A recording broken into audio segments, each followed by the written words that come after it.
Hi, my name is Layton. I'm an intuitive and a mystic, and today I wanted to talk about how to increase our love for other people.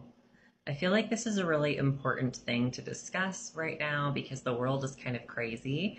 People seem to be very disconnected, very dissociated, and quite honestly, when we don't feel connected to other people, when we don't feel that intimacy with them, it can be kind of difficult to relate. It can be difficult to feel and express love towards them. So, I thought that I would share some of the things that I have learned along the way that have really increased my love for other people.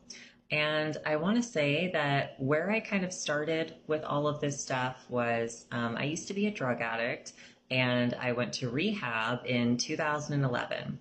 When I was in rehab, we had like a bunch of different things that we had to do that I started realizing like, wow, I used to feel really disconnected from other people. Now I'm involved in charity all the time. I'm volunteering, I'm serving others. And I started just feeling so much more connected to the people around me. I started saying hi to more people, feeling more open with other people. And some of the other practices that we did when I was in rehab, which they were more so focused on our inner healing and our betterment, but I noticed that they really nurtured my relationships with others. They really nurtured that sense of intimacy and helped me feel connected with my neighbor, with a stranger, with pretty much everyone. I even felt more connected to people that I didn't really like that much beforehand. So some of the things that I learned when I was in rehab, like I said, for example, serving others is a really, really big one. Doing like soup kitchens and charity work and stuff like that, that's really good. But if you don't have time to do things like that, if you don't want to do stuff like that, you don't have to serve others in that way. There are so many different ways that you can serve others, whether it be babysitting for someone or watching their dog or helping them with their groceries or helping them with tech stuff. Really, whatever it is that you are good at, everybody has something to offer to the world. Everybody has a gift that they also have the ability to share. And it could even be like cooking for someone or painting their house, whatever it may be.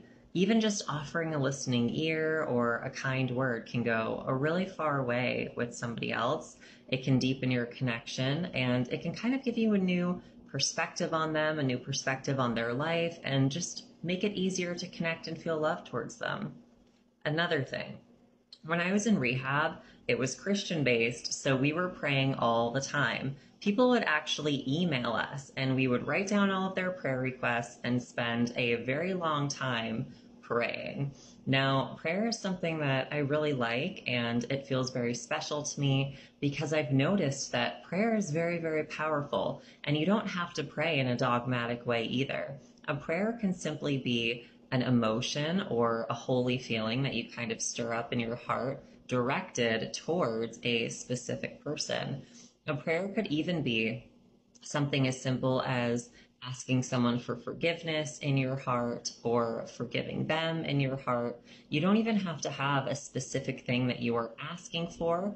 I think a lot of people overcomplicate prayer and think that it has to be a certain way, but prayer is really more of a force. It's more of kind of like this emotional quality that we tap into that's higher than other emotions. And when we tap into that, we create a holy atmosphere, one that we can enter into, and there is freedom and love and possibility and gentleness. It's really accessing our highest self in that state too. And again, like with serving, prayer, especially if you're praying about a specific person, a specific topic, it can give you insight into someone's life that you didn't have before and help you appreciate them or see them in a new way that increases your love for them and affects your connection. Something else that is a really big deal to me, I tend to be the kind of person that is always complimenting people, and you don't want to flatter people or anything like that. But I just think that words of affirmation are a really big deal. I don't think that they're said enough. And I tend to go out of my way to make sure that if I think someone is kind or intelligent beautiful, funny, whatever it may be, I want to tell them. If I look up to someone, I want to make sure that they know.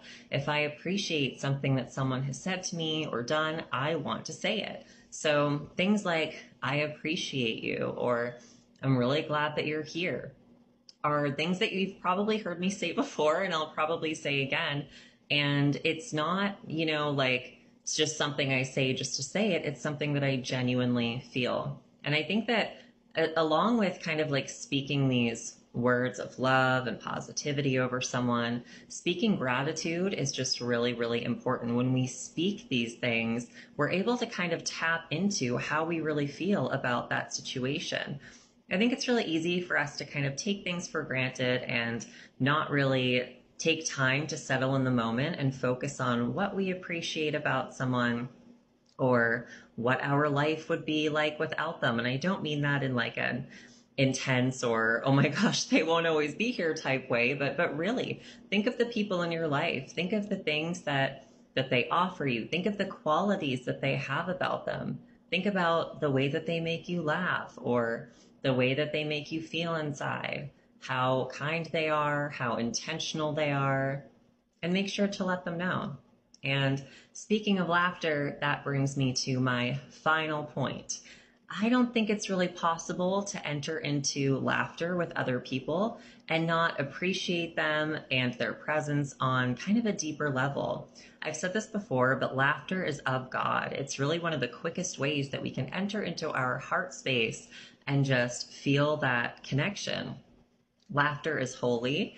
And if you've ever had a relationship with someone where you were very close with them and it was like every time you were around each other, you were just laughing and laughing and laughing, not even at anything in particular, you just kind of feel that lightness and that joy when you're around them. I like to call that holy laughter, and I also think that it's contagious. I think that the more that we enter into that space of lightness and softness, and just allow ourselves to relax and be at ease with other people, allow ourselves to be open. Laughter is not the kind of thing, unless it's nervous laughter, it's really not the kind of thing that you can do from a closed heart space. It needs to come from that softness. It needs to come from that openness. And I really think that when we allow ourselves to laugh with other people, it does increase our connection, it increases our intimacy, it releases oxytocin, all the good stuff, and just helps increase our love for them overall.